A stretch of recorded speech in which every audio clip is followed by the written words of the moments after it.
We saw more formality in homes. It was much more structured. Do you think these larger homes are going to be attractive to buyers in 20 to 30 years down the track? Flexible, sustainable. That's the pivot. We're sort of going through that right now. From a toilet out the back to homes so smart that they basically run themselves, a lot has changed in the last 100 years when it comes to Aussie homes. Joining me to unpack the evolution of the Great Australian Dream is Emily Wood, Executive General Manager of Development for Frasers Property, and Anthony Burke, the Professor of Architecture from UTS and host of Grand Designs, Transformations and Restoration Australia, who has spent decades studying and analysing the history of Australian housing. First, I want to take a look at the average Sydney home. In 1926, the median Sydney house price was around $1,130, which is just under $110,000 today if we adjust it for inflation. However, in June 2024, so roughly 100 years later, PropTrack data shows that the median Sydney house price is sitting at $1.428 million. So clearly a lot has changed, but it is not just in regards to price. Anthony, are you able to give us a snapshot of some key historic milestones over the last 100 years that have shaped Aussie property? How do you think world events such as financial booms and busts and world wars have impacted our homes? All those big external things have had major impacts on the way we think about not just what the value of a home is, but what actually a home is in the biggest sense of that. How do we understand where we live and what all of the implications of home are? Between the First and Second World War, we were kind of just still very much a colony. So it was really a sense of where are we in the world? Yeah, what are we going to do here? We're kind of second rate in a way, and we're going to borrow a lot of stuff from overseas. Terrace houses were going off. The inner city was developing. We were getting metropolitan. And it wasn't until after the Second World War, it was at that point we had this kind of sense of, hang on, we've made this major contribution to things. We are our own nation. Let's go for it, And so we see our CBDs springing out of the ground at that point. We have a beautiful 1950s and 60s kind of modernism kicking off in a very robust way commercially.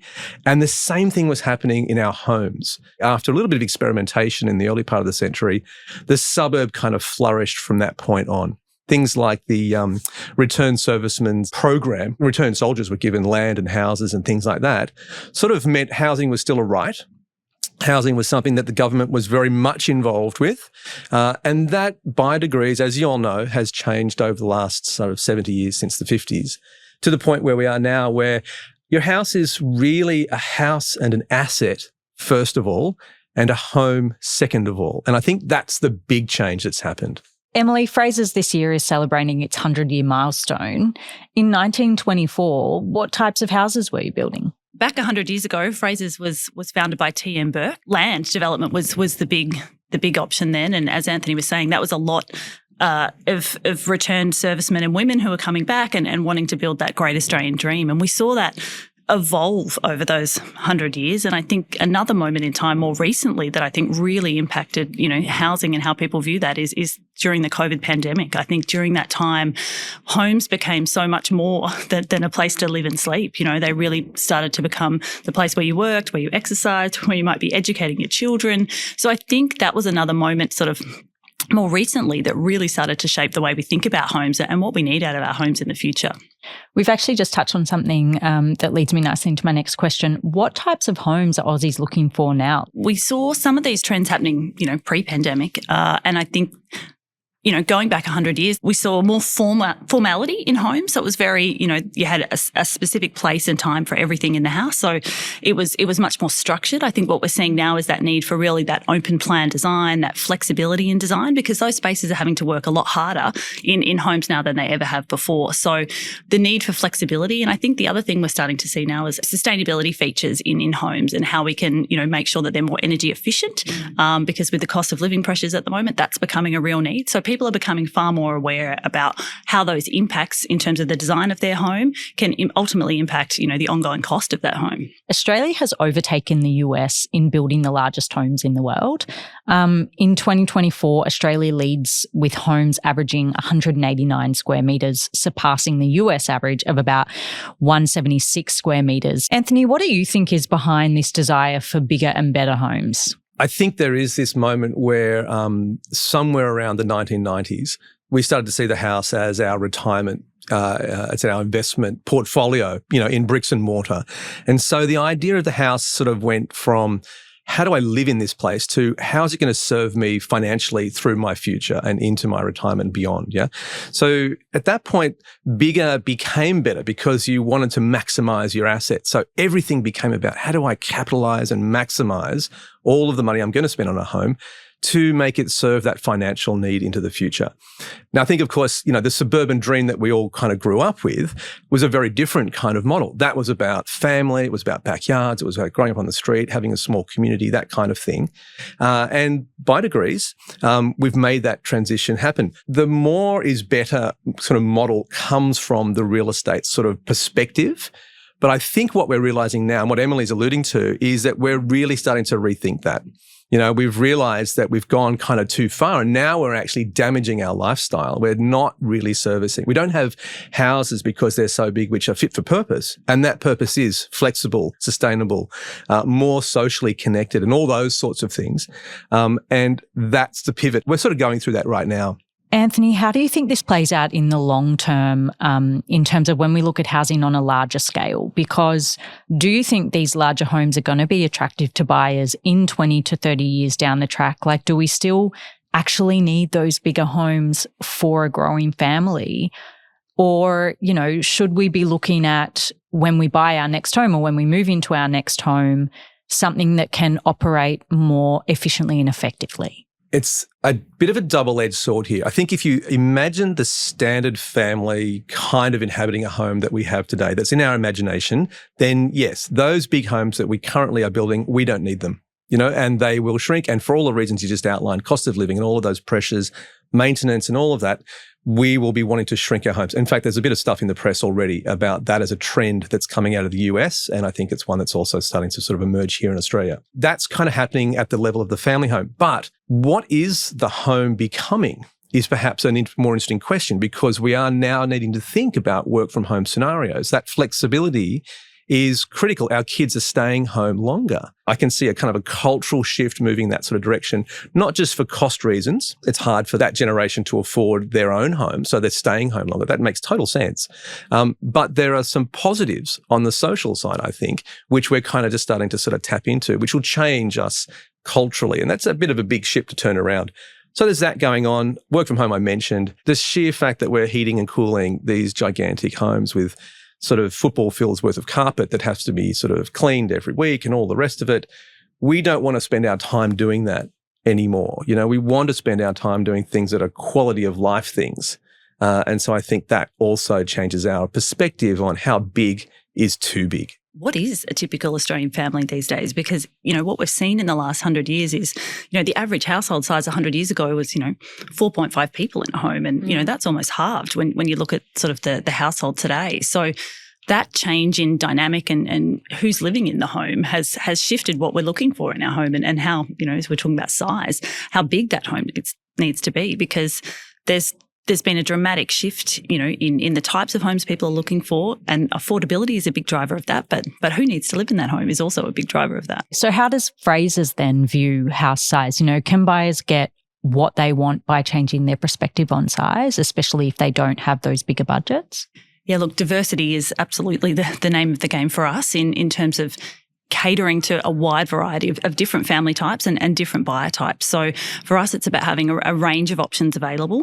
I think it's really important to be considering, affordability as part of that choice, because a lot of people are having to sort of, make some tough calls on trade-offs in that scenario. So diversity absolutely becomes the key. And we're seeing people, particularly at the moment with construction costs where they are, there's a decision to be made in terms of, do I buy an established home where I might have more certainty around what that price is, or do I look to buy new, which at the moment, it's a little uncertain in terms of where that cost can go. So people are having to make some trade-off decisions in terms of value. What can I get for that home, and what's the best option for me and my family right now? Was something interesting about buyer type. The 2021 census projected that by 2041, there would be between 3 and 3.5 million people living alone.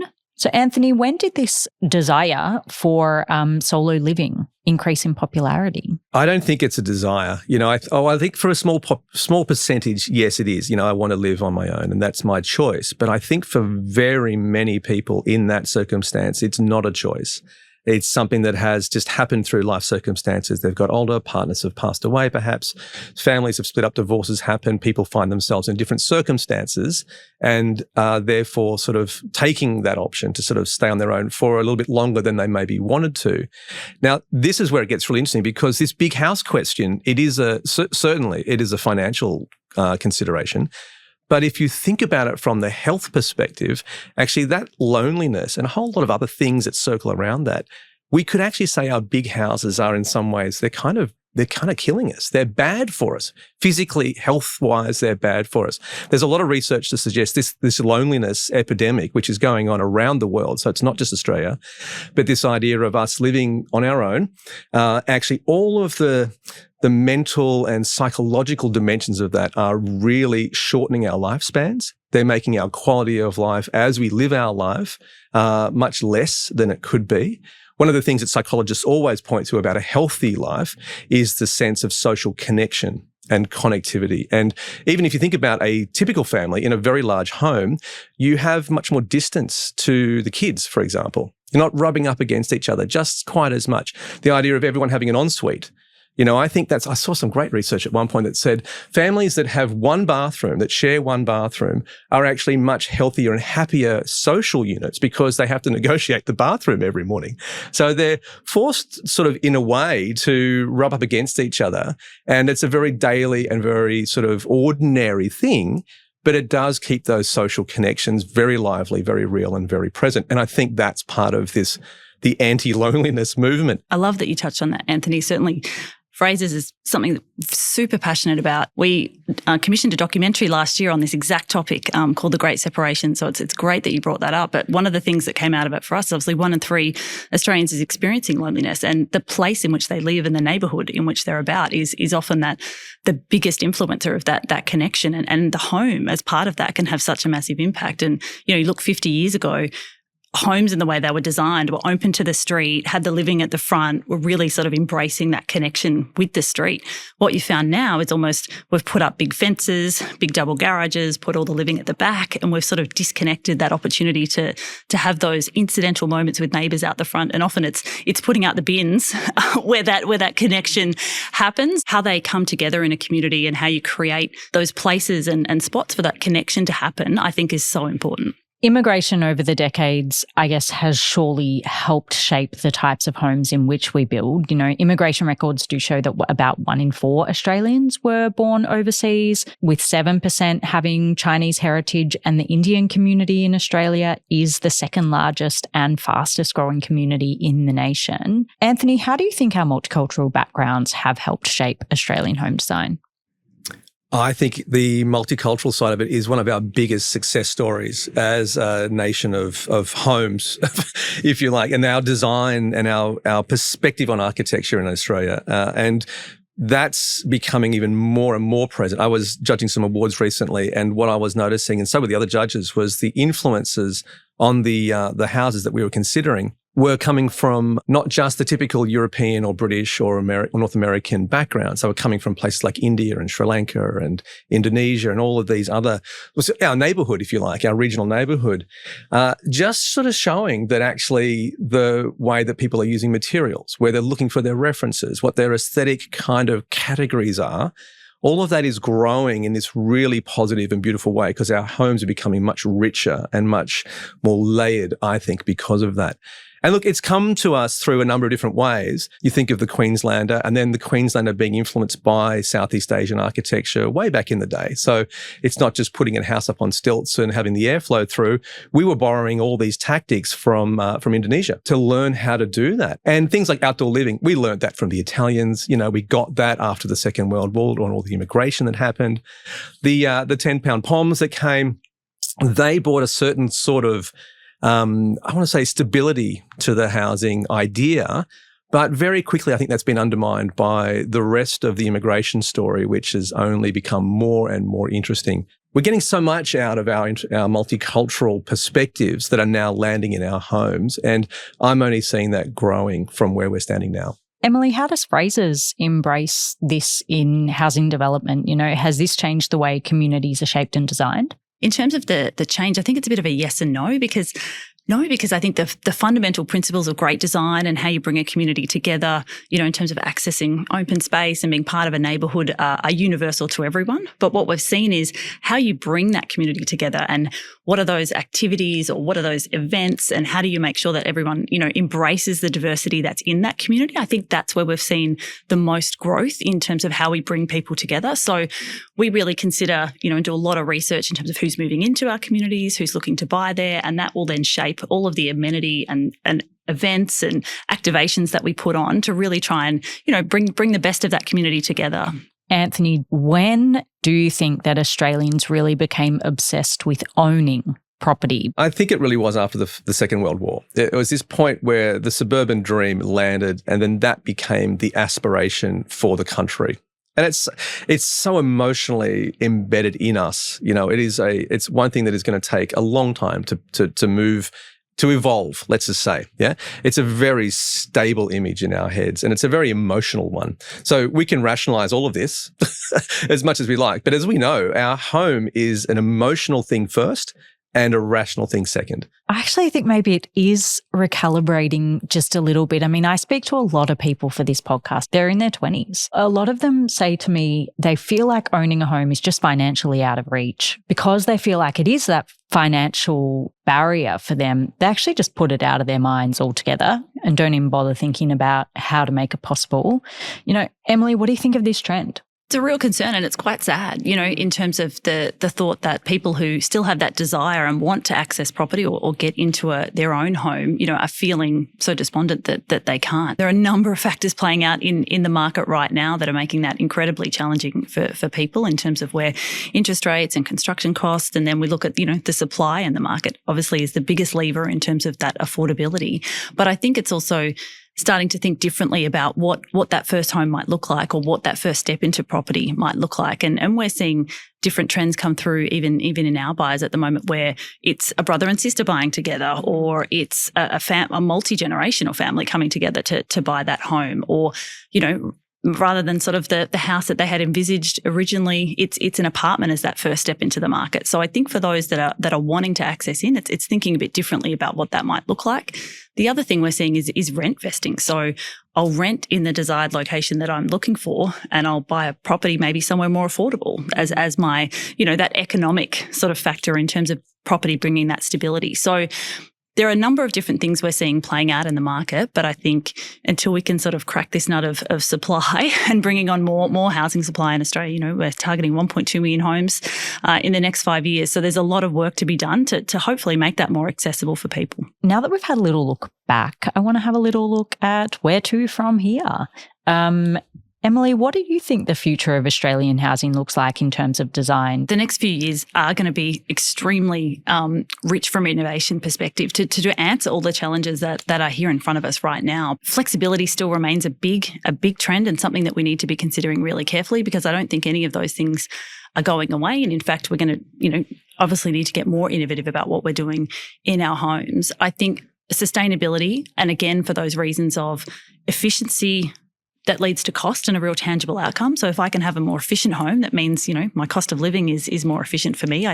We're definitely seeing an absolute demand and need for that. Our consumers are really interested and excited by sustainability features, more so when it can have an impact on the bottom line for them as well. What I'm seeing is a lot of people experimenting with both very new and very old building materials that are coming back. Rammed earth and pisse walls and these kinds of things are very, very old, very traditional techniques that homeowners are embracing again for all sorts of different reasons. On the very high-tech side, we're following a 3D printed house in Melbourne and looking at a lot of the implications for AI and architecture. We've got a lot of new data to work with, which means we can be a lot more A, efficient, B, informed.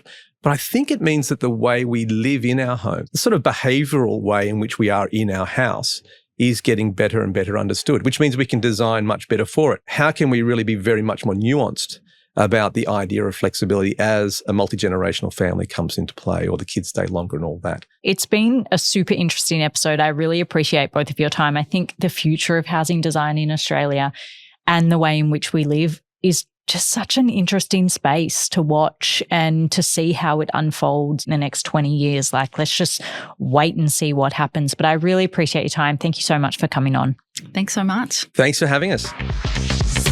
Thanks for joining me. This has been Real Talk. For your weekly fix, please follow wherever you listen to your podcasts and tune in next time for more real questions, news and insights on the topics that matter most from realestate.com.au, Australia's #1 address in property. All information provided is general advice and opinion based on current market conditions. These opinions should not be treated as investment advice. Always obtain advice based on your individual circumstances.